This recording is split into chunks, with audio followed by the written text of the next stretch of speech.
Engineering किया हुआ है आपने? फिर जॉब भी हुआ था उसके बाद? जॉब भी हुआ, सरकारी नौकरी में गए, किस डिपार्टमेंट में हुआ था आपका? इरिगेशन डिपार्टमेंट में। परिवार में कौन कौन है आपके? परिवार में हैं 2 लड़के 2 लड़की। आपकी पत्नी? पत्नी हैं, बेटे छोटे बेटे के साथ। पत्नी भी हैं, बेटे भी हैं, बेटियां भी हैं। शर्म आना चाहिए एक बच्चे होने के ऊपर कि हमारे माता पिता ने हमारे लिए इतना कुछ किया और हम अंत में जो है वो उनको इस तरीके से वृद्धाश्रम में छोड़ देते हैं। रोना नहीं है प्लीज़, हम लोग आपको हंसाने आए हैं आज हम लोग आपके साथ टाइम स्पेंड करने आए हैं। नेचुरल टीयर्स है ये, आप कहिएगा और हम ये करेंगे, ये नहीं होता है। By nature Yes. I like Bihar Okay. Because that is my birth place. Okay.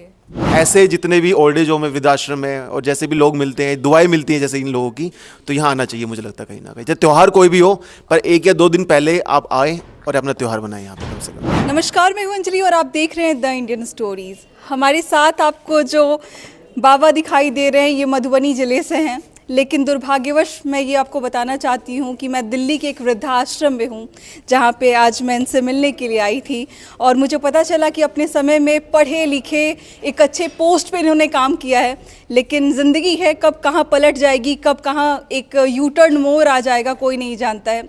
शायद इनके साथ भी कुछ ऐसा ही हुआ होगा। बातचीत करते हैं। क्या नाम है बाबा आपका? मेरा नाम देवेंद्र मोहन झा है। जी। हम बिहार के मधुबनी ज़िले का रहने वाला हूँ। वहाँ एक बहुत प्रतिष्ठित मैथिल परिवार है, कोइलख उस गांव का नाम है, जहाँ की ब्राह्मण रहते हैं मोस्टली। तो बाबा इतने अच्छे परिवार से होने के बाद कहाँ तक पढ़ाई की है पहले अपनी? पढ़ाई किए हम पहली से लेके इंजीनियरिंग फाइनल ईयर तक पढ़ाई किए। इंजीनियरिंग किया हुआ है आपने? फिर जॉब भी हुआ था उसके बाद? जॉब भी हुआ, सरकारी नौकरी में गए। किस डिपार्टमेंट में हुआ था आपका? इरिगेशन डिपार्टमेंट में, सिंचाई विभाग में। इरिगेशन डिपार्टमेंट में हुआ था। कहाँ पे जॉब की पोस्टिंग हुई थी? जॉब का तो वहाँ 3 साल के बाद हर बदलता रहता है पोस्टिंग। कई जगह जमशेदपुर में रहे, रांची में रहे। इंजीनियर के तौर पे काम किया? हाँ, काम किया। परिवार में कौन कौन है आपके? परिवार में हैं 2 लड़के 2 लड़की। लड़की की शादी हो गई है, एक लड़के का शादी हो गया है। वो रेलवे में कॉन्ट्रैक्ट वर्क करता है गोरखपुर में। एक लड़का यहाँ से कंपटीशन कम्पीट करके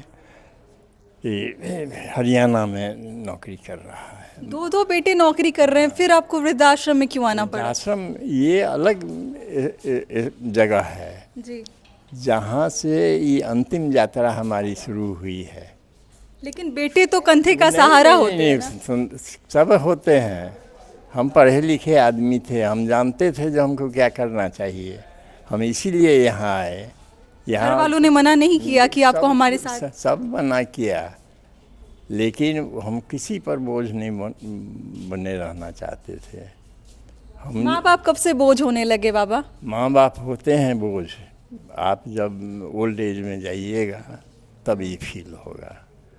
हमारे यहाँ भी तो माँ बाप है ना? नहीं, एकदम होंगे, माँ बाप होंगे। ससुराल जाइएगा तो वहाँ सास ससुर रहेंगे।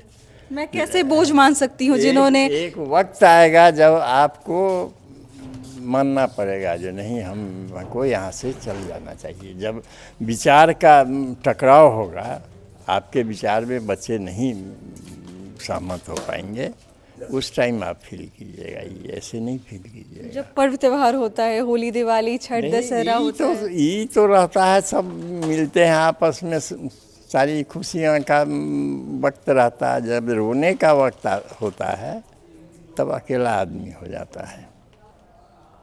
आपकी पत्नी?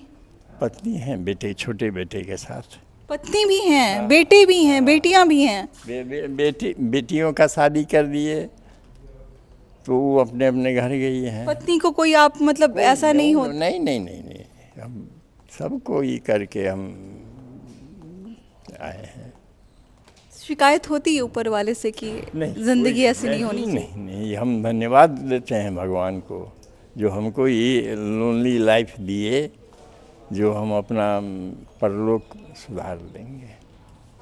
कितनी भी बातें कर ले हम लोग, अब हम लोग कितना भी कुछ बोल लें, लेकिन अपना घर जो हम सींच के बनाते हैं, या फिर हमारा एक घर होता है, परिवार होता है, बच्चे आसपास दौड़ते हैं, हमारा अपना हर चीज़ होता है। वक्त आता है मैडम जब आप ये सोचिएगा जो अब मेरा ये घर नहीं है, मेरे बच्चों का घर है,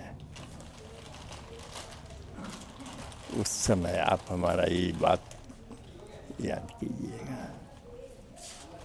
बच्चों का घर हो जाता है एक समय के बाद। इसी धरती पे इसी धरती पर अलग अलग तरीके, अलग अलग किस्म के लोग रहते हैं जो माँ बाप को भगवान समझ के उनकी पूजा करते हैं। ऐसे भी लोग हैं तो होते हैं, लेकिन जो नहीं ऐसा मानते हैं ना, जो अपना पूरा जीवन इन लोगों ने दे दिया होगा बच्चों के भविष्य को बनाने में, तब जाके आज इनका बेटा सरकारी नौकरी कर रहा है, तब जाके इनका बेटा जो है वो कहीं काम कर रहा है, बेटियां अपनी अपनी जगह पे खुश हैं, पत्नी अपनी जगह पे खुश है। जब तक हमें लगता है कि हमारा लोभ लालच इनसे निकल रहा है, तब तक हम इनको परमेश्वर बना के रखते हैं। जैसे ही हमारा लोभ लालच खत्म होता है, हमारे किसी काम के नहीं रहते, हमारे लिए बोझ हो जाते हैं। शर्म आना चाहिए एक बच्चे होने के ऊपर हमें कि हमारे माता पिता ने हमारे लिए इतना कुछ किया और हम अंत में जो है वो उनको इस तरीके से वृद्धाश्रम में छोड़ देते हैं और इस तरीके से उनको जीवन जीने पर मजबूर कर देते हैं। कितने भी स्ट्रांगली ये बात कर रहे हैं, मजबूती से बता रहे हैं अपने बारे में, लेकिन मुझे पता है अंदर में कितना दुख और कितना दर्द और कितना तकलीफ होगा। मुस्कुराता हुआ चेहरा पीछे बहुत कुछ छुपा के रखा हुआ है। देखिए झुर्री हाथ पे पड़ रही है, चेहरे पे जो है वो, ये शब्द में इसको कैसे बोला जाए या फिर क्या कुछ बताया जाए मुझे नहीं पता, लेकिन जिन्होंने अपने जीवन में इतनी पढ़ाई की, इतना कुछ हासिल किया, इंजीनियर के पद पे काम किया, रोना नहीं है प्लीज़। हम लोग आपको हंसाने आए हैं आज हम लोग आपके साथ टाइम स्पेंड करने आए हैं। नेचुरल टीयर्स है ये, आप कहिएगा और हम ये करेंगे, ये नहीं होता है। अब आप इसको खुशी का आंसू समझिए या दुख का आंसू समझिए, ये नेचुरल टीयर्स है, ये अपने आप निकलता है। आज की जनरेशन आपको देखेगी। हम बहुत खुश हैं यहाँ, सारे लोग हमें प्यार से देखते हैं, प्यार करते हैं। यहाँ के एडमिनिस्ट्रेशन हमको बहुत हेल्पफुल सम्मान है। देते हैं। हाँ। मैं आई भी तो आपके बारे में सर भी बता रहे थे और मतलब बहुत अच्छी तरीके से पॉजिटिवली आपके बारे में बोल रहे थे कि सर जो हैं देखिए ऐसे ऐसे पढ़ाई करके जो हैं वो आए हुए हैं। और जब उसके बाद मुझे पता चला कि मधुबनी के हैं तो हमें लगा कि अरे आप तो हमारे राज्य के हैं, आप तो हमारे पास के हैं, और मुझे मन किया चलिए थोड़ा सा मोमेंट को लाइट करते हैं और let's talk in English. Sir yes tell. Can I talk in English? मेरी इंग्लिश टूटी फूटी हो सकती है। No it might be. Can I try? Yes, tell me, ask me. Okay, so do you like Delhi or Bihar? By nature, Yes. I like Bihar Okay. because that is my birthplace. Okay. You are from Mithilanchal area and the language is very very sweet. Then people say that kaha jai chiye like that, and they talk very sweetly and the pakwan was very different. So what is the memory behind it? No, memory gone. Memory gone? Yes. Why? When you will leave a place You will leave all memories there. permanently, Yes. then there is no memory. Memory comes and goes. You can't catch it. आज की generation जो आपको देख रही है, आपकी तरफ से उनको क्या मैसेज होगा? जिनके पेरेंट्स सब बूढ़े हो रहे हैं, बुजुर्ग हो रहे हैं, उनके लिए आपकी तरफ से क्या मैसेज आना चाहिए? Let your old parents free to think for himself. Don't force him to do this or do that. Let them decide. They shouldn't force them. No. Let them do what they like. सुझाव मात्र उन्होंने ये दिया है कि अगर आपके घर में आपके ओल्ड माता पिता हैं, आप उनको सोचने की आज़ादी दीजिए। देखिए आपसे कितना छोटा कुछ मांग रहे हैं कि आप उनके ऊपर कुछ थोपने का प्रयास मत कीजिए। आप उनको छोड़ दीजिए, स्वतंत्र कर दीजिए कि वो जो सोचना चाहें, जो कुछ बोलना चाहे वो बोलें। देखिए इस वृद्धाश्रम में मैंने बाबा को दिखाया, हमारे मधुबनी के थे, लेकिन बहुत सारे लोग आपको यहाँ पे नज़र आएंगे। इस तरफ देखिए, यहाँ पे देखिए, ये पीछे देखिए बाबा हैं, इस तरफ सर हैं जो पूरा का पूरा संभाल रहे हैं इस ओल्ड एज होम होम को। आज होली के इस पावन अवसर पे हम यहाँ पर आए थे और हमारे साथ आशीष जी आए थे, जो कि दुआएं फाउंडेशन के आप कह सकते हैं फाउंडर हैं। और इनकी तरफ से एक इनिशिएटिव था कि चलते हैं और ओल्ड एज होम में जो है वो होली के पहले होली मनाते हैं। क्यों सोचा सर आपने ये सब? मुझे लगता है कि रंग सबके जीवन में ज़रूरी है। और जैसे मैंने बताया कि 17,000 किलोमीटर के अंदर भी जैसे एक मुद्दा ऐसा छू गया था मुझे कि हम माता पिता और दादा दादी से बहुत दूर हो चुके हैं जी। और बातचीत तो हो ही नहीं पा रही किसी की भी। तो मतलब कितने लोग हैं और कितने लोग यहाँ आ पाते हैं जो मतलब बातचीत करना चाहते हैं इन लोगों से। और जैसे अर्थ 11 का प्रकल्प भी जैसे हम लोगों ने अभी स्टार्ट किया, तो उसका मूल भाव भी है कि अगर माता पिता की उम्र बढ़ती है तो उसका सुख आने वाली पीढ़ियों को मिलता है, बिल्कुल बिल्कुल। ताकि जड़ों को जड़ों से जोड़ा जा सके। तो मुझे लगता है कि उम्र तो बढ़ती है लेकिन माता पिता को इस तरीके से कुछ बच्चे छोड़ के भी चले जाते हाँ, तो अब मुझे लगता है कि बच्चों को कम से कम मॉल्स में ना जाके आप मॉल की जगह बच्चों को यहाँ पे लेके आओ, उनको बताओ कि लाइफ ये है, रियलिटी। तो जो सीखने को इनसे मिल सकता है वो किसी से नहीं मिल सकता।